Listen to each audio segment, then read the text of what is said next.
हृदय रोग विशेषज्ञों की चेतावनी। लेखक डॉक्टर स्टीफन। हृदय रोग विशेषज्ञ।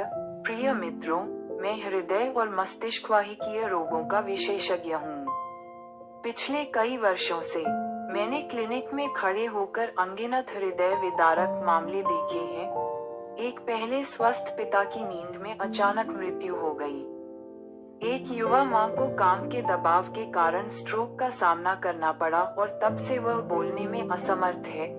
और कई छोटे मोटे लक्षण जिन्हें रोका जा सकता था, अंततः अपरिवर्तनीय परिणाम की ओर ले गए।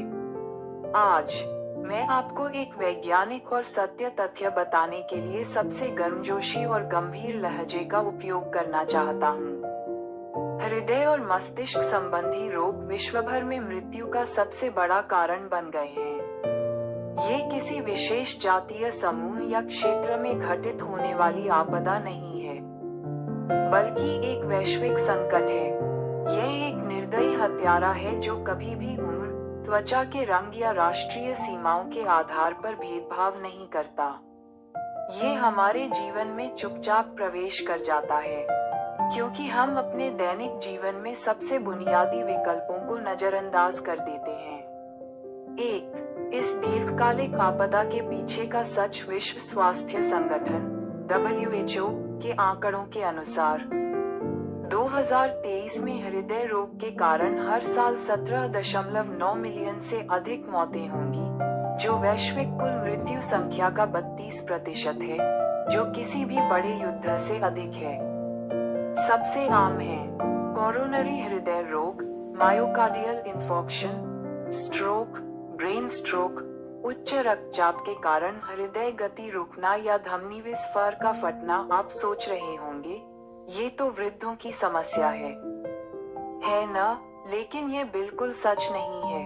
अमेरिकी रोग नियंत्रण केंद्र CDC के अनुसार 40 वर्ष से कम आयु के लोगों में मायोकार्डियल इंफॉक्शन और स्ट्रोक की घटनाएं साल दर साल बढ़ रही हैं। जीवन में तनाव, खराब आहार, लंबे समय तक बैठे रहना और धूम्रपान इस आपदा को बढ़ा रहे हैं।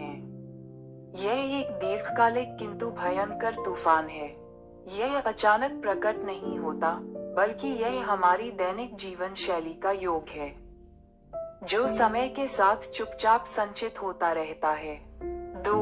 आपके शरीर में रक्त वाहिकाएं वास्तव में एक बहुत ही महत्वपूर्ण नदी हैं। अपने रक्त वाहिकाओं को अपने शरीर की नदियों के रूप में सोचें। यदि यह नदी स्वच्छ है और सुचारू रूप से बह रही है, तो आपके अंगों को पोषण मिलेगा, आपका मस्तिष्क स्पष्ट रूप से कार्य करेगा और आपका हृदय आसानी से धड़केगा। लेकिन यदि नदी को अवरुद्ध और प्रदूषित कर दिया जाए तो इससे कई श्रृंखलाबद्ध प्रतिक्रियाएं शुरू हो जाएंगी। संवहनी काठिन्य, ये नदी के तल के संकरे हो जाने जैसा है, जिससे पानी का बहना कठिन हो जाता है। रक्तचाप में वृद्धि, जब रक्तवाहिनी अवरुद्ध हो जाती है तो दबाव बढ़ जाता है, जिससे हृदय को अधिक मेहनत करनी पड़ती है। मस्तिष्कीय घनास्त्रता या मस्तिष्कीय रक्तस्राव, रक्त वाहिका पर अत्यधिक दबाव या टूटना, जैसे बांध का टूटना। हृदय में ऑक्सीजन की कमी, आपूर्ति में रुकावट, जैसे शहर में बिजली गुल हो जाना, कार्य निष्पादन ठप हो जाना। हृदय और मस्तिष्क संबंधी रोगों को रोकने का अर्थ है अपने शरीर में जीवन की नदी को बनाए रखना। 3. वैश्विक परिप्रेक्ष्य, सभी देशों पर भारी बोझ। संयुक्त राज्य अमेरिका, हर 40 सेकंड में एक व्यक्ति को स्ट्रोक होता है और हर 33 सेकंड में एक व्यक्ति दिल के दौरे से मर जाता है। चीन, औसतन हर साल 4 मिलियन से अधिक लोग हृदय और मस्तिष्क संबंधी रोगों से मरते हैं, जो कुल मृत्यु दर का 45% से अधिक है। ब्राजील, हृदय रोग मृत्यु के मुख्य कारणों में से एक बना हुआ है तथा मोटापे और मधुमेह के साथ सहरुग्णता दर बहुत अधिक है। अफ्रीका, स्वास्थ्य, शिक्षा और चिकित्सा संसाधनों की कमी के कारण स्ट्रोक के बाद मृत्यु दर विकसित देशों की तुलना में बहुत अधिक है। ये सिर्फ एक समस्या नहीं है जिसके बारे में बीमार लोगों, को चिंतित होना चाहिए, बल्कि यह पूरे समाज के स्वास्थ्य के लिए एक चेतावनी है। 4. रोकथाम का स्वर्णिम सिद्धांत। जीवन से क्रांति शुरू करें। मैं हमेशा अपने मरीजों से कहता हूँ, आप अचानक बीमार नहीं पड़े, आपने बस लंबे समय तक अपने स्वास्थ्य की उपेक्षा की। निम्नलिखित विधियां वैज्ञानिक अनुसंधान द्वारा प्रभावी सिद्ध हुई हैं, तथा ये ऐसी रणनीतियां भी हैं जिन्हें मैंने अपने नैदानिक अभ्यास में जीवन बचाने के लिए बार बार देखा है। 1. खाद्य क्रांति। रसोई को फार्मेसी में बदलना। प्रसंस्कृत तले हुए खाद्य पदार्थों और शर्करायुक्त पेयों को न कहें। सप्ताह में 2-3 बार गहरे समुद्र में पाए जाने वाली मछली जैसे सैल्मन, जैतून का तेल और मेवे खाएं। अपनी आंतों और रक्त वाहिकाओं को साफ रखने के लिए प्रतिदिन कम से कम 5 बार फल और सब्जियां खाएं। प्राकृतिक खाद्य पदार्थ खाना। ओट्स, ब्राउन राइस, टोफू, शकरकंद किसी भी दवा से अधिक सुरक्षित है। 2. व्यायाम का नुस्खा।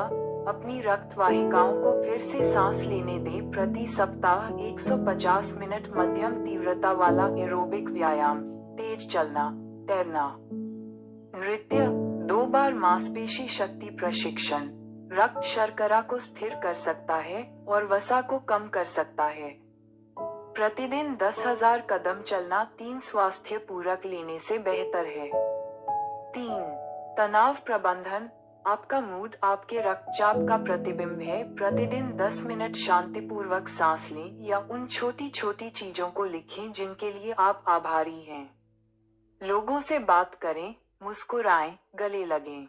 ये प्राकृतिक रूप से रक्तचाप कम करने वाले उपाय हैं। काम और आराम के बीच संतुलन बनाए रखें और जीवन के गुलाम न बने। 4.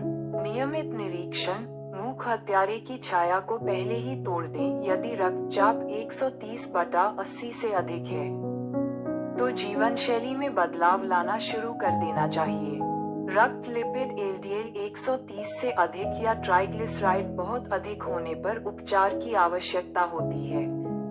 पारिवारिक इतिहास। जिन लोगों के रिश्तेदार हृदय रोग या स्ट्रोक से पीड़ित रहे हैं, उन्हें पहले से ही अधिक ध्यान देने की आवश्यकता है। 5. एक्यूपॉइंट पोषण हृदय विधि। TCM की लचीली चिकित्सा। नेगुआन एक्यूपॉइंट को दबाएं, अपने पैरों को भिगोएं और हर रात 3 मिनट के लिए योंगवान एक्यूपॉइंट को रगड़ें। चाय, नागफनी और कैसिया बीज चाय, साल्विया और लाल खजूर चाय दैनिक कंडीशनिंग के लिए अच्छी। 5. एक हृदय रोग विशेषज्ञ के विचार। मैंने कई लोगों को मृत्युशैया पर पछताते देखा है, लेकिन मैं चाहता हूं कि आप अभी कार्रवाई करें। किसी मेडिकल डेटा के लिए नहीं, बल्कि आपके परिवार के लिए और उस यात्रा के लिए जिसे आपने अभी तक पूरा नहीं किया है। रोकथाम कोई परेशानी वाली बात नहीं है, बल्कि एक बहुत ही महत्वपूर्ण और सार्थक बात है। जब आप फ्राइड चिकन की एक सर्विंग कम खाते हैं, एक गिलास पानी अधिक पीते हैं, एक बार अधिक टहलते हैं, या एक बार अधिक हंसते हैं, तो आप वास्तव में अपने प्रियजन के साथ बिताए समय को बढ़ा रहे होते हैं। 6. डॉक्टरों की दुनिया को गर्मजोशी भरी याद। यदि अभी आप में कोई लक्षण नहीं है, तो कृपया निश्चिंत न हों, क्योंकि कई हृदयाघातों में पहले ही दौरे के दौरान अचानक मृत्यु हो जाती है। यदि आप प्रतिदिन थकान, सीने में जकड़न और चक्कर महसूस करते हैं, तो कृपया इसे सहन न करें, क्योंकि यह आपके शरीर की मदद के लिए पहली पुकार है। यदि आप अक्सर महसूस करते हैं कि आपके पास व्यायाम करने या स्वस्थ भोजन खाने का समय नहीं है, तो कृपया याद रखें कि जब आप बीमार पड़ेंगे, तो आपको अपना सारा समय अस्पताल में बिताना पड़ेगा। हार्दिक निष्कर्ष। आज से अपने दिल को और अधिक स्वतंत्र रूप से धड़कने दें। मैंने ये लेख सिर्फ आपको याद दिलाने के लिए लिखा है। आपकी रक्त वाहिकाएं शांत हैं, लेकिन वे आपसे कार्रवाई की मांग करती हैं। आपका दिल बोल नहीं सकता, लेकिन उसे आपकी देखभाल की जरूरत है।